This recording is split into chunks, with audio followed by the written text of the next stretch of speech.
Sure. See you on the screen. Great. Okay. Hi, folks. I'm Bill Hammond.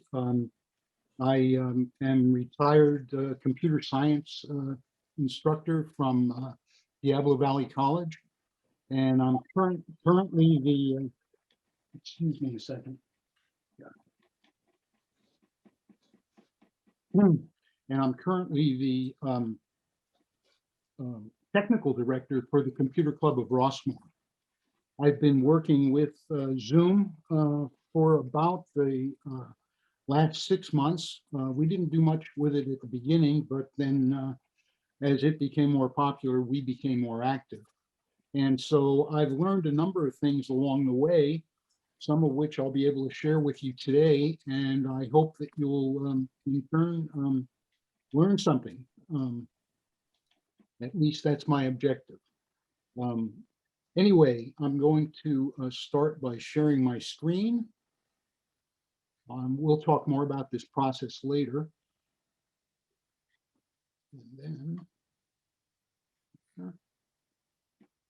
And so I've got a bit of a PowerPoint that we'll go through. I'm going to break that up in the middle and do a little bit of demonstration and some final closing remarks on PowerPoint, and then we'll take questions. And I've been fortunate enough or unfortunate enough to receive about 10 questions in advance. So we'll handle those first, and then everything else, time permitting, after that. So again, once again, I thank you for attending, and let's see if we can learn something. Before we get started, I just want to point out there are so many options, and everything that I'm going to talk about is not necessarily going to apply to the type of devices that you may have or that can be used to access a meeting. What you're going to see demonstrated here is a Windows 10 computer running the current version of Zoom, and I am signed in with a paid-for account. We have so many platform differences that I stress all this because the platforms that people are looking at, some are on Macs, some are on PCs, some are on iPads, some are on iPhones, some are on Android devices, and all of those tend to have different peculiarities with respect to Zoom. In addition to the different platforms, we've got different entries into the meeting. Some of you clicked on a link to get here. Others logged in with your account. And some are here just as a guest. And all of these factors play into what it is you're going to experience and what it is you're going to be able to see. If you're using the app, the Zoom app, which is a free download from Zoom, you want to make sure it's updated. And if it's not updated, some of the things that we might talk about will not necessarily apply. So, and then we have the different accounts. Some people have paid accounts, some people have free accounts. And so, again, the experience can tend to be different. And then finally, we've got the role, the actual role that is going to be participated in. We have Rick, who's hosting us, and he's got a particular toolbar and set of controls that he works with. These will be different from the toolbars and set of controls that you'll be working with. And so what I've done is I'm using the guest participants toolbar so that I can take you through that and show you some of the things that that you can do within a Zoom meeting. So again, I'm not here with any particular privileges other than a paid-for account, which will not make any difference to the presentation itself. But as we get into it, I will discuss some of the advantages of that account. So let me go here. We'll start out by taking a look at the two participant controls that you have available to you. The one on the top is called the video layout. And as we were all chatting back and forth earlier, the question came up, how do I get all of the people on the screen at the same time? And that is taken with the view menu.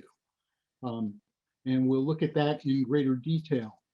But the view menu allows you to see the participants. It allows you to see them on the side, on the top, across the screen, or whatever. And there's a number of different functions that will be available to you to arrange it the way you want. The bottom bar, the toolbar, is the components that will allow you to participate in this meeting.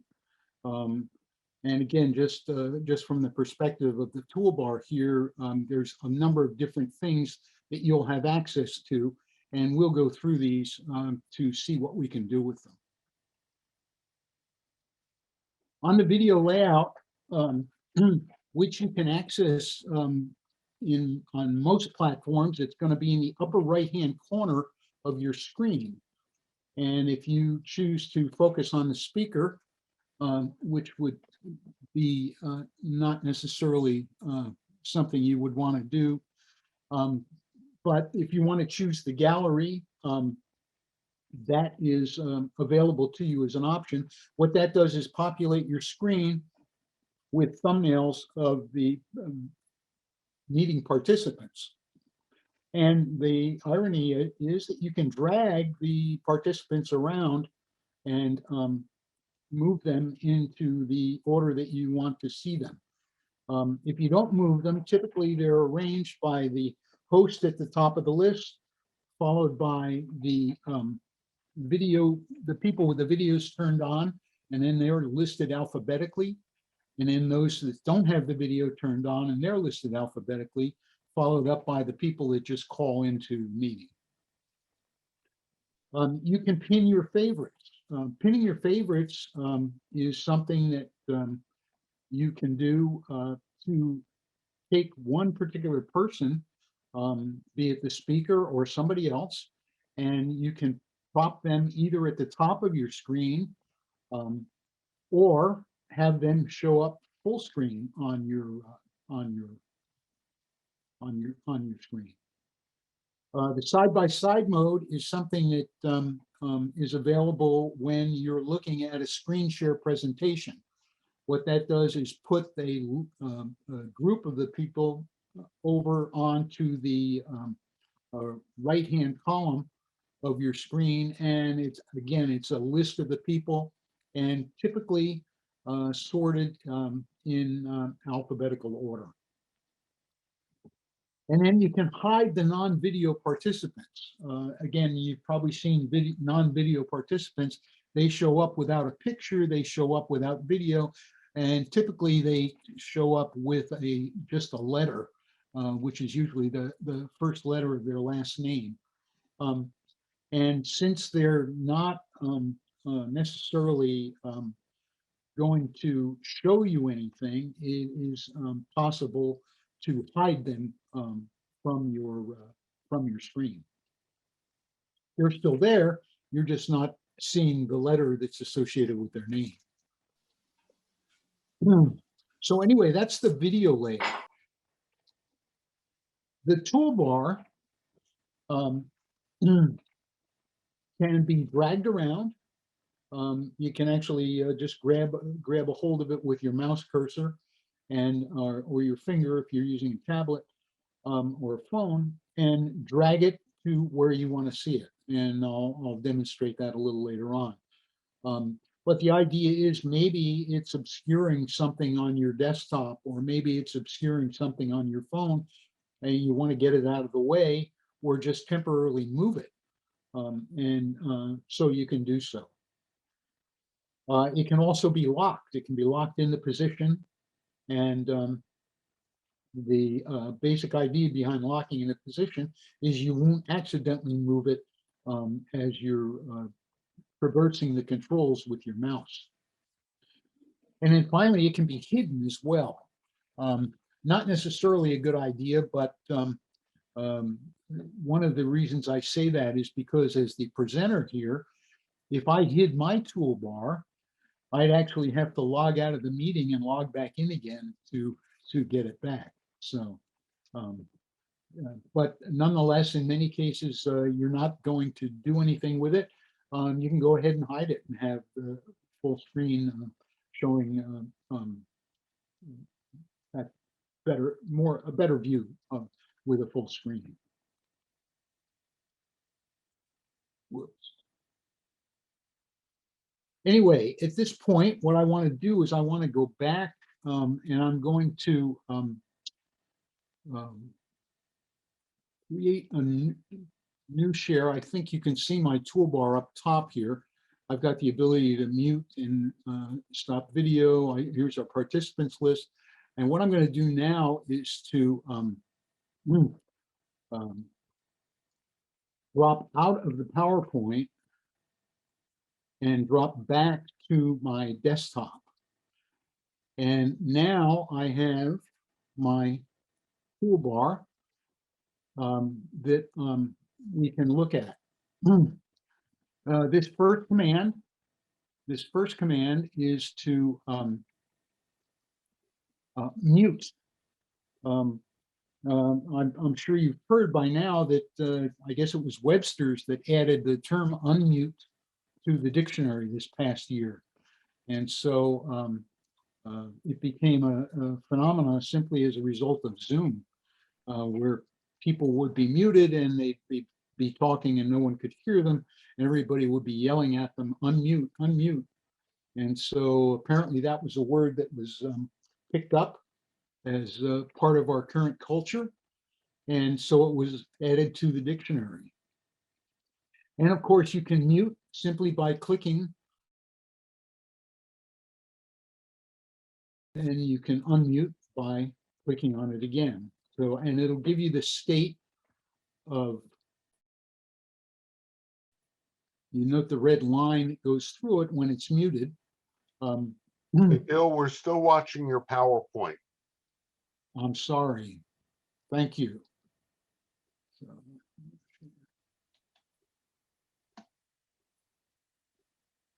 is that better? There you go. Okay, we'll try this again. Okay. I'm sorry. Miscued here. Anyway, you've got your mute button here. And if you just click on the mute button, you can turn it off and turn it on. I'll demonstrate that. And then back again. So when you see the line through it, that means you're muted. And of course, most of you are muted right now, which I appreciate. But in addition to the mute button, right next to it, there's an up arrow. And if I click on the up arrow, we now wander into another set of configurations that we can work with. If you've got multiple microphones, you can choose which one you want to use. If you've got multiple speaker sets, you can choose which ones you want to use. Maybe you've got a Bluetooth headphone and speakers, and you'd prefer to use that than the computer or the phone speaker and volume controls. You can use that. And so what it gives you the ability to do is to pick whatever devices you want to use. This one here, test speaker and microphone.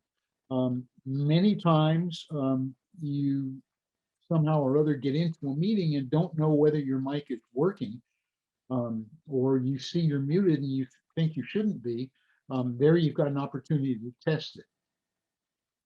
And there's a complete set of audio settings. If we look here, you can test your speaker, you can test your mic, and you can make a bunch of different changes. I have this currently set at suppress high background noise for a couple of reasons. We got some dogs barking in the neighborhood, and I'm hopeful that the guy with the leaf blower is not going to show up before this before this meeting is over. And if we scroll down, there's a few other things that you can choose.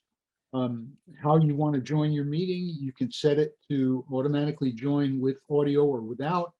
Mute my microphone when joined. And then this one is probably one of the neatest features of all, and that's the space bar. Those of you that are using a keyboard, the space bar on the keyboard will allow you to mute or unmute yourself. So you don't have to use your mouse and hover over to the mute button and then click. You can just tap the space bar. But in order for that to work, you have to have this set up in your configuration.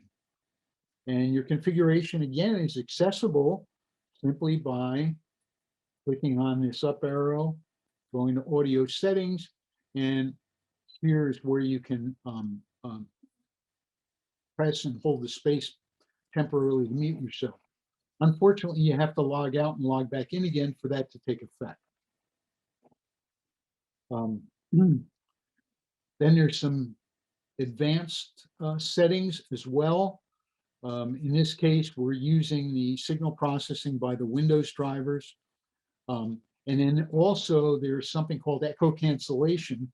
If you're familiar with echo cancellation, it gets rid of the, or tries to suppress any echoing that it detects. Today, you can get echo canceling headphones. And so if in this case, I'm using just the standard speakers. So I'm not using echo cancellation. I'm having Zoom do it for me. And that's what I get by choosing auto. Otherwise, I can turn it on and be very aggressive. But auto seems to work for me. Anyway, that's the mute button. The next focus that we have is the video. The video, again, we can start and stop the video. In this case, I will stop the video.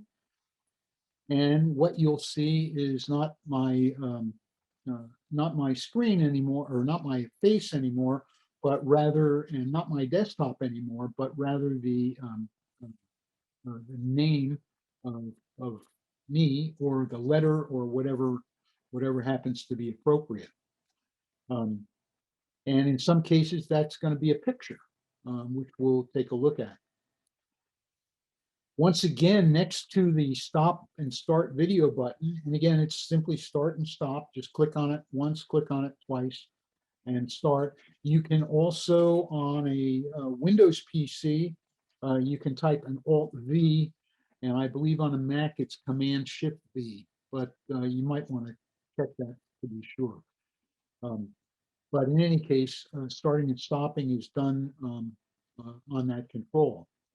But beyond that, there's a bunch of other things that we can do associated with video. And that's accessible by clicking on this up arrow. Obviously, we can select the camera, but we can also use some virtual backgrounds and video filters. We're going to go right into the video settings, and you can start off by choosing a camera. If you have more than one, you make the selection. You establish your ratio, you establish your high definition if it's appropriate. You have a choice to mirror your video. If you haven't heard that term before, basically what it means is you're pretend that you're standing in front of a mirror. And this is important, especially if you have anything that involves text. Because if you look at the mirror, if you're wearing a sweatshirt, for example, that says MIT, when you look at it in the mirror, it says TIM. If you want that effect, or if you've got a picture that needs that sort of detail, then you can go ahead and select your video. We've got another video selection here called Touch Up My Appearance. This is nothing more than a sliding bar, and I don't know that you're going to see much effect on me. I've always looked for it and never saw it, but according to the Zoom people, it tends to smooth out your face. And but in my case, it never got rid of a single wrinkle. So, and then we've got lighting. Lighting is critically important to a good presentation. And so if we control this with our sliding bar, we can darken the background and foreground, or we can brighten it up. And then the idea here is you go ahead and make the choice as to what is appropriate for you. Then we can choose to display participant names on their videos. As you can see, in this case, I've chosen that.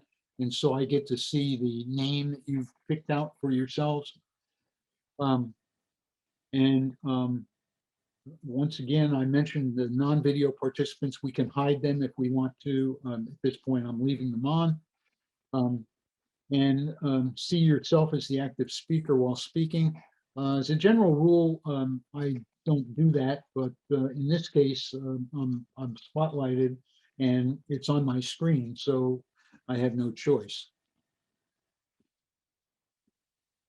There is an advanced, this is probably something, unless you're really on top of video projection, that you probably don't want to fool around with too much.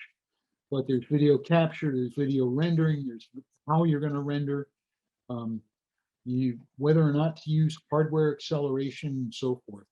For the most part, you can just stick with defaults on this, unless you've got a very specific issue that you know how to address. But that's all well and good if you're going to adjust your video. But there's also some fun things you can do as well. I think the first thing we'll take a look at here is under background and filters. And you've probably heard the term virtual background. I'm sure some of you are using virtual backgrounds already. As you can see, I am sitting here in my office, and what you see in terms of the background is my room. I've got a window here. I've got the frame picture. I've got a little bookshelf and back of the desk and so forth. But maybe you don't want to do that. Maybe you would prefer to have a background of the Golden Gate Bridge. So depending on what it is you choose, you've got a series of filters or virtual backgrounds that come with Zoom, and you can pick any of those. You can also create your own. If you find something you prefer to have in the background, maybe a picture of the grandkids or something, that is something that you can do, and you just go ahead and to upload that video simply by clicking on this plus sign. It'll ask you to go ahead and add the image to your collection of videos and so forth. And you can use these as a virtual background. And so, in other words, instead of my office, now you're looking at me in outer space or whatever. I revert to none simply because at certain times I've observed that when I have a virtual background, I apologize for this. I hope the noise cancellation is doing a decent job. Naturally, they come now. Anyway, by using a virtual background, one of the things I noticed about myself is that my ears wiggle. And that's not because they actually wiggle, it's because the virtual background is forcing them to wiggle. And in many cases, you'll see a frame around your head um, as a result of the virtual background. Some of you will have no problem whatsoever. If you want perfection in that regard, then you need to use a green screen. Now, there's a box down here that says, I have a green screen. And if you've got a green screen, check that box. And all of that ears wiggling and frames around the face.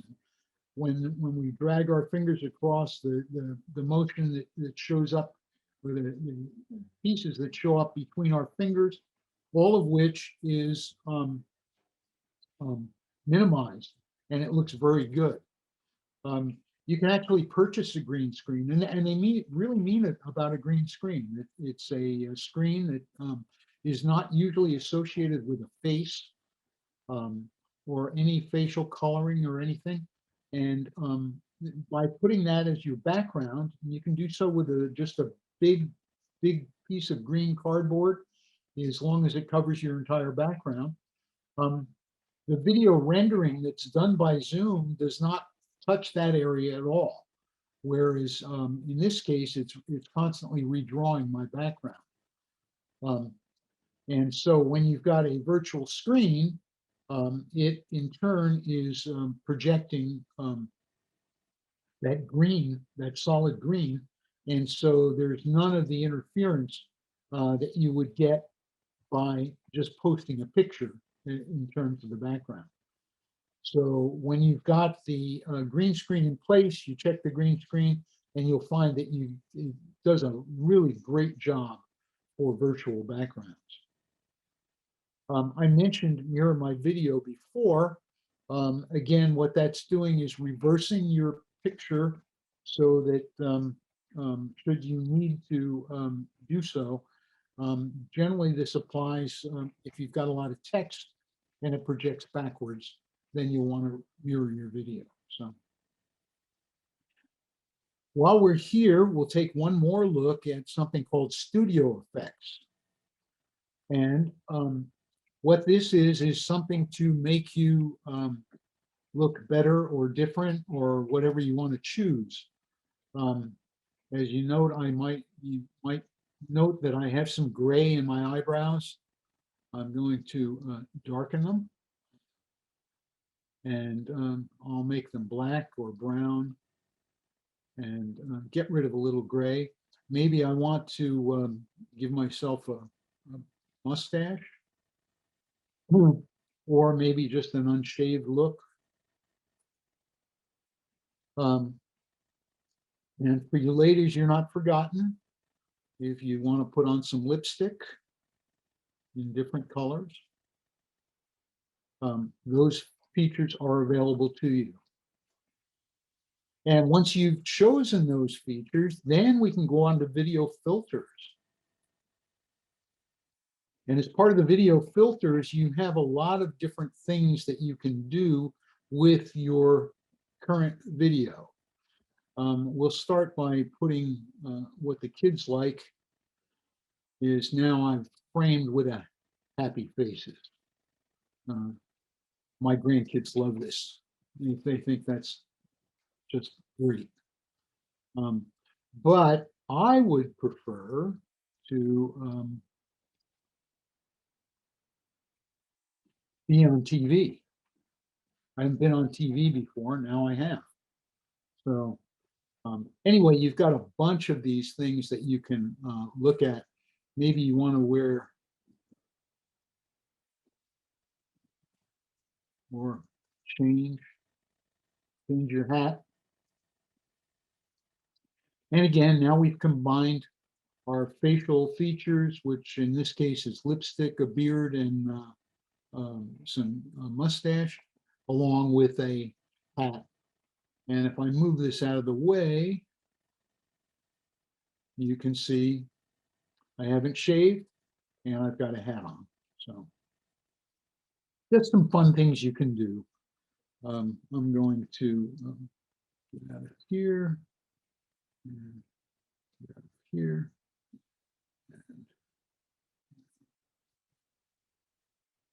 And Okay, so, and now I'm going to take my hat off.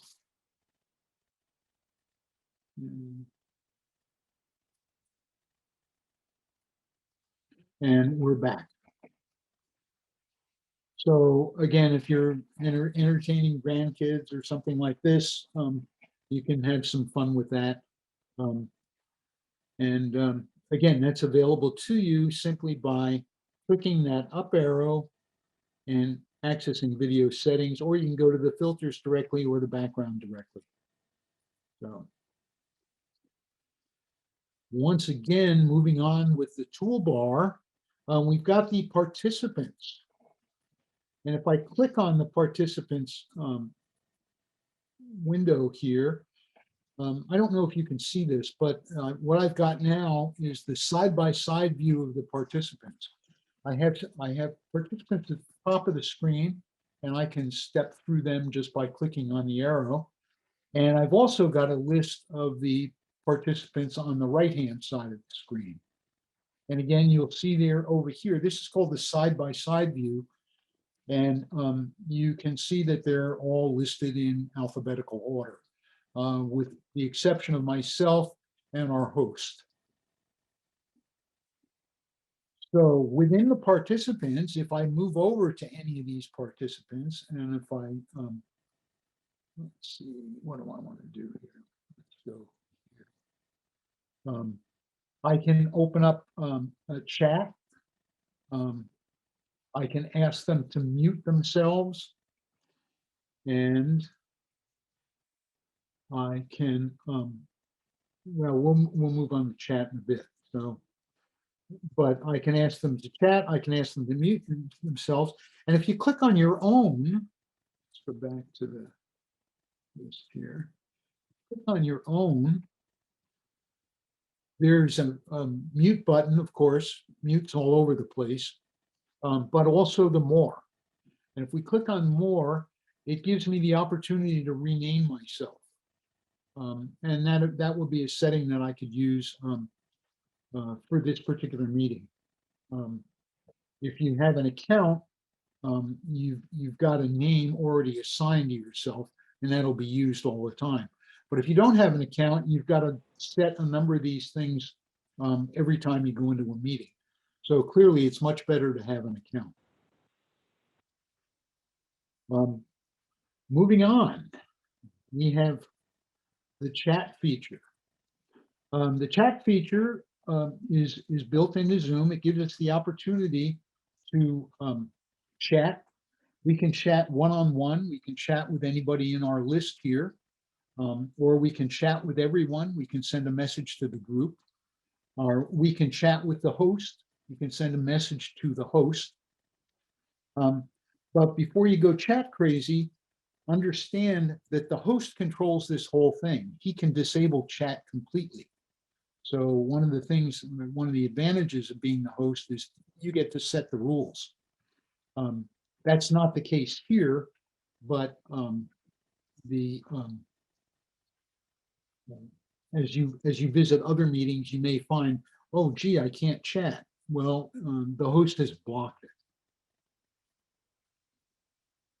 So with chatting, again, we can chat one-on-one, we can chat with everyone, we can chat with the host, and we can chat with no one if the host has in fact blocked the chat. One thing about the one-on-one chats, they're private, but all the group chats, the everyone chats, and the host chats are all recorded. But the one-on-one chats are private. Moving on, let's take a look at share screen. And this is probably the best feature in Zoom, especially from the standpoint of a presenter. We can share so many different things. And I'll just take you through a few of them right now. First of all, you're looking at my screen. I've got the PowerPoint presentation in reserve to go back to later. We can have a whiteboard if we want. And now I've opened up a whiteboard, and we've got now an Annotate Toolbar. I hope everybody can see this. And so with the annotate, I can start drawing, or maybe add some text.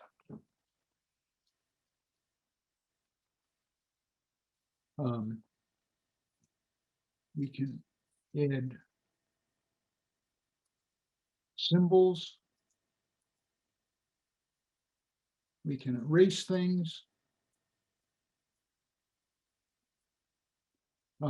We can format our lines, how thick we want our lines to be, what color we want our lines to be, whether we want our text to be bold or italics, whether we want it to be big or small. Undo, clear. We can actually share this, and I could have you participate in it if I chose to. And then you could draw some things up there. I could draw some things up there. And then we could either save it, and maybe we've designed something of future value. We can save it, or we can clear it, and we can clear all the drawings. We can clear my drawings, or we can clear your drawings. In this case, we'll clear them all, and we're back to a nice screen whiteboard. So that's the whiteboard. You can, if you have an iPhone or an iPad, you can share the iPhone or the iPad screen simply by plugging it in to your computer. Take your charging cord and a USB port, plug it into your computer, and then choose the share option here, and you can share that as well. There's an advanced tab. And looking at it, if you have a second camera, you can just share the second camera as opposed to the primary. You can share a video.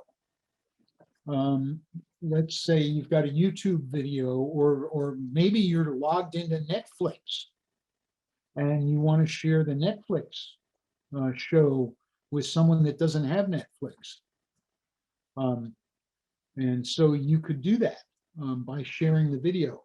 Now, as I mentioned that, I want to point out down here, we've got the optimization for video clip and sharing sound.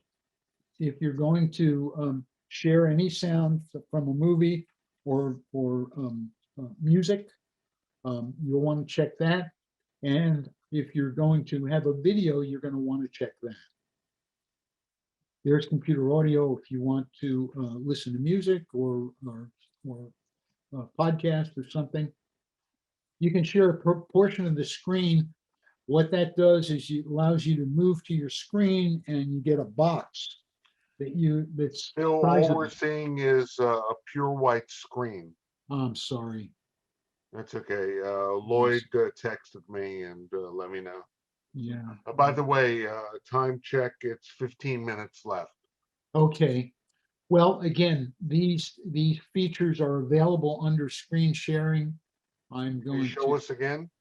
Because, yeah. Yeah, I won't have an opportunity to do that. I'm sorry. That's okay. So we have 15 minutes left. Okay. And I do want to make sure that people get a chance to ask their questions, or you can go through the questions that you've received. Good. Well, I'm gonna move on here. Just a couple of closing tips. Don't sit with a window behind you. It darkens your face. What you want lighting is everything. So we'll talk about that in a second. When you're not talking, mute yourself. When you are talking, speak slowly and spend time looking at the camera, not at the screen. That's one of my greatest violations. I rarely look at the camera. I'm always looking at the screen. If you have an iPhone or an iPad, they've got a compensation for that, but unfortunately, it doesn't work on the computers. Minimize distractions. Silence your phone, turn it off. Ask the lawn guy to come after your meeting. And then check your laptop battery. You don't want to run out of juice in the middle of a meeting, because when you're dumped out of a meeting like that, it's a possibility you might not be able to get back in. And then look your best. Lighting is a key to good appearance. Ideally, you want lights facing you. And the best lights are positioned at 10 o'clock and 2 o'clock as you look out at your screen. They also have ring lights, which are available on Amazon for less than $25. So pay attention to those. Adjust the camera height. And by that I mean, if you want the camera height to be approximately at the top of your head. Think of your head as the camera and your neck as the screen. If you can line up with that, then you're in good shape. Stay about an arm's length from the camera.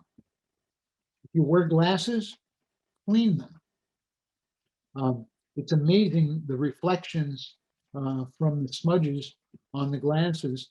And the reflection from the lights, what it will do, and it's possible that we won't see your eyes at all. If you get a choice to pick a background in your house, a plain, uncluttered one is best.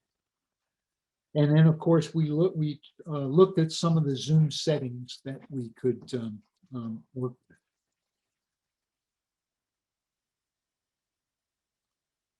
Fun stuff. Everything is not necessarily a serious meeting. Some games that I've heard people play are scavenger hunt, trivia, Pictionary, charades, and then some activities other than formal meetings, book club, karaoke, parallel cooking, happy hour. So that's kind of where we are. Now, let's hit the questions. Okay, And folks, when you want to talk or ask a question, simply unmute yourself and ask, and try okay, not but to talk over other people. Yeah, first I'd like to go through the ones that have already been submitted. Okay, sure, go ahead. Okay. In Zoom, how do you pin a speaker on an iPad? You go into gallery view, you double tap on the person, and a little pop-up will come up and say pin or chat. So if you choose pin, they will be pinned on your screen. Next question, how do you improve on outgoing volume on a PC when the Zoom audience has difficulties hearing the speaker? Well, in this case, the speaker is going to have to adjust his mic settings. And as I hope you noticed under the audio settings, there was some configuration components for the microphone. The most you can do as a listener is just crank up your volume. The microphone settings in Windows are found in the control panel under sound and recording. And on a Mac, they're found under the Apple menu, system preferences, sound, and input. Next question. What settings should be looked at if you want to implement a Bluetooth headset for both hearing and speaking? You turn on your headset on your device, whatever it is, your computer, your phone, or your tablet, turn on Bluetooth, do a search, and then connect. And then when you get into Zoom, go to the audio section and select the Bluetooth device, because then you're going to have multiple speakers and microphones. You want to pick the Bluetooth device. Next question, are there differences in how iPads and desktop Windows desktops display Zoom. The reality is that most of the differences are in the host controls, and you haven't been given an opportunity to see those because Rick has them all to himself. But that's where the big differences are. There are a few other things, such as pausing a shared screen. You can't do that on the iPad. You can't edit messages that have already been sent, which you can do on a computer. And you can't send, or at least at this point, you can't send animated GIFs. But those are the only features that I'm really aware of. The principal differences are in the host menu. On Zoom, what does it mean when you get a message to turn on the original sound? When you speak through your microphone, Zoom makes an adjustment to enhance the audio and provide echo cancellation. If you've got a microphone that provides that automatically, then you want to use original sound. And Zoom seems to do a pretty good job of detecting that of your microphone, and that's why they're suggesting it. Otherwise, we'll be echo canceling the echo canceling, and I'm not sure what that would do for it. Next question. How do you pull your Zoom recording off the cloud? And a follow-up, how do you delete from the cloud? Log into your account. For downloading, you log into your account, go to the navigation menu, which is on the left-hand pane, and click on recordings. Select the video, and then there's a little button that says download, and you just go ahead and download it. To delete the menu, or to delete the recording, again, you go to the navigation menu in your account, click on recordings, recording management, and select the video, and then more, and then delete. I can't take you through this to visually show it to you, but it's pretty straightforward. In Zoom, there's a function called mirror. How does that work and what does it provide? I think we already covered this one. Basically, it's your personal image reflecting back to you like you have in a mirror. This is particularly significant when you've got text in the background or the foreground. And we had 2 computer questions. Are there any guidelines for backing up important files on your computer? And by way of an answer, I'll say you've got 2 choices. The cloud, which will be Google Drive, OneDrive, iCloud, Dropbox, and many others. Or you've got local, where you plug in a drive, an external hard drive to your computer, and you back it up. Windows has an automatic backup program called Windows File History, and the Mac has an automatic backup program called the Time Machine. And all you need is the device plugged into your computer. And then the final question, how do you insert an emoji into an email if you're working on a computer desktop? And the answer is most email clients and web pages support emojis. Look for them somewhere in the formatting toolbar. It would be some sort of a figure like a smiley or something like that. But most, taking Gmail, for example, and Yahoo and AT&T Mail, Mac Mail, Thunderbird, Outlook, they all support emojis. It's only a question of finding that spot on your program. And toward that end, of course, the ultimate here is to go to Google and ask the question, how do I insert an emoji on a Thunderbird email? and you substitute your email client for whatever for Thunderbird, and you'll find the answer. And Google is the answer to most things Zoom as well. If you have a Zoom question, just post it to Google, and they'll usually do a pretty good job of answering it. So on that Well, note, Bill, we only have a few minutes left, so I want to make sure that people have a chance to ask any questions if they haven't had them answered already. okay, let's go for it. Let's All take the right, so questions. whoever from- would like to ask, Janice or Derek, let's start with you. I see you've unmuted yourself. Yeah, I would like to know if you want to share a document, does it have to be on your desktop? Or what location should it be in? The answer is that you can, and I'm going to assume for the sake of discussion that your editor of choice is Word. Right, But so if you open the document in Word, one of the choices that you have in sharing is to share a particular window on your computer.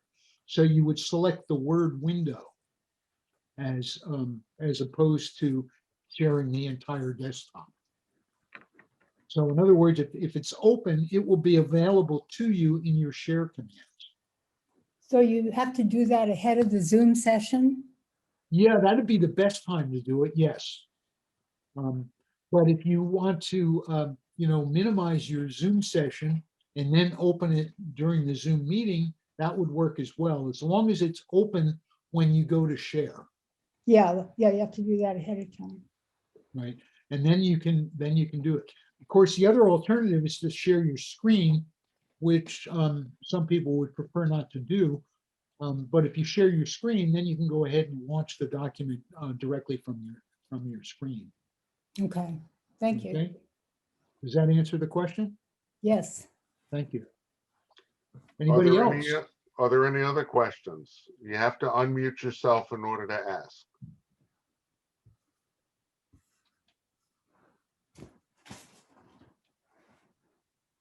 My goodness, A lot of these features are not on your iPhone, right?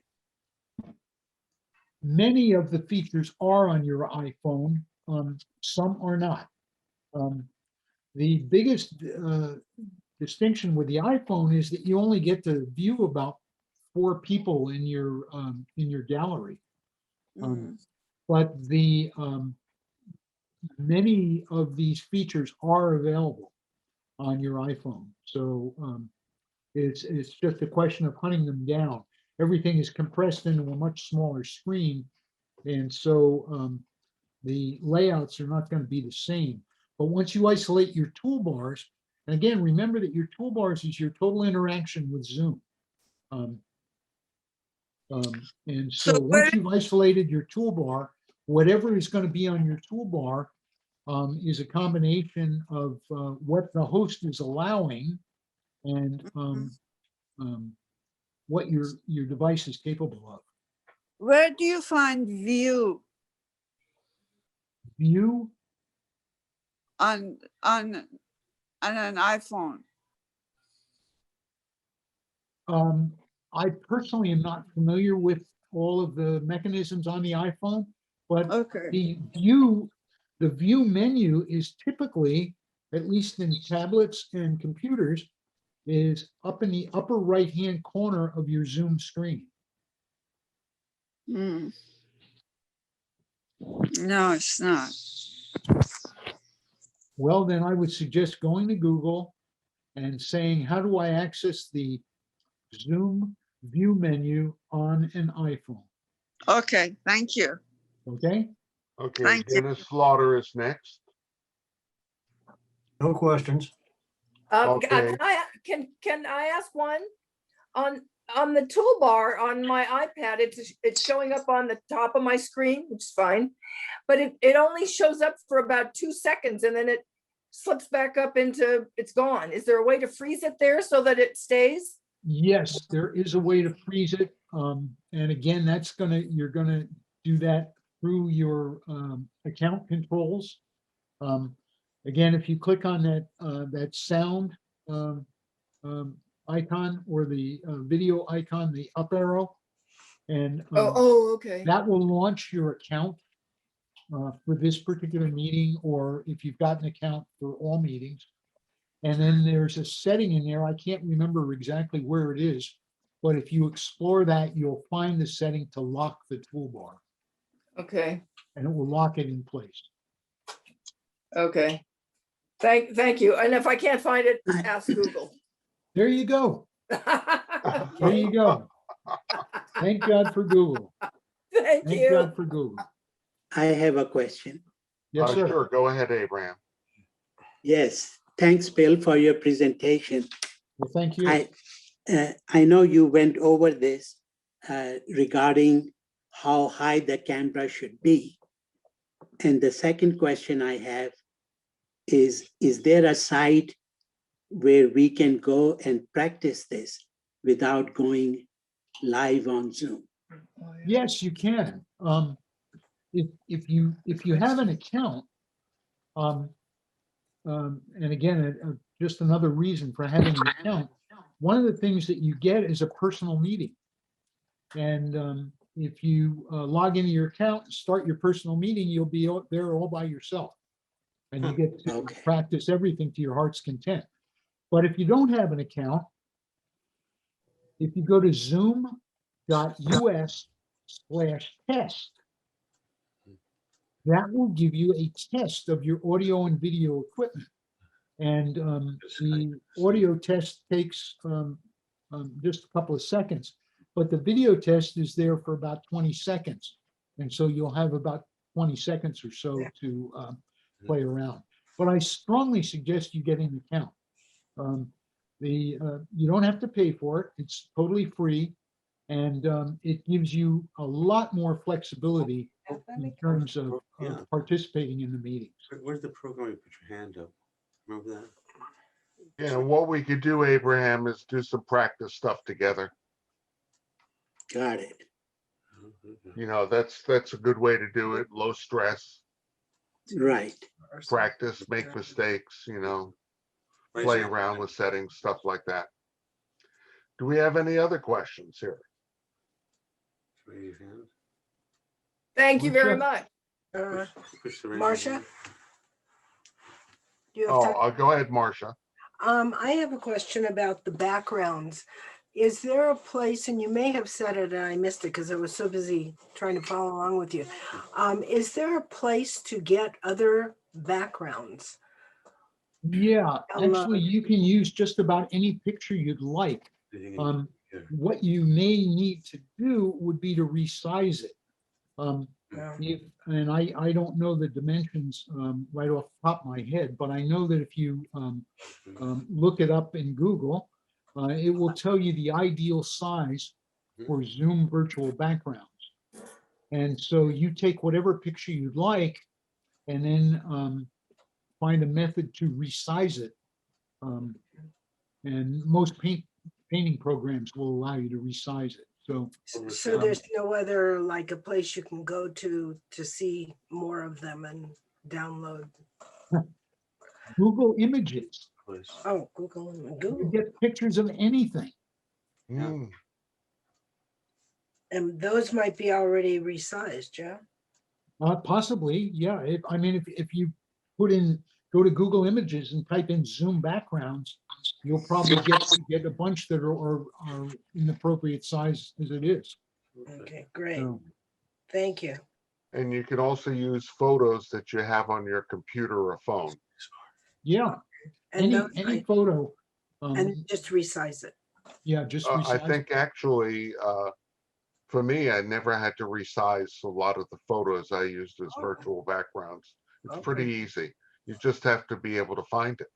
Oh, that I can do. I got lots. Find the I file. take thousands of pictures, so that I can do. How do you transfer it from your phone or your iPad to the background program? You're going into the virtual background. There's a little plus sign Sure. at the top. Okay. And you tap on the plus sign and it will give you an opportunity to upload something. Virtual. Okay. Okay. Okay, good. Thank you.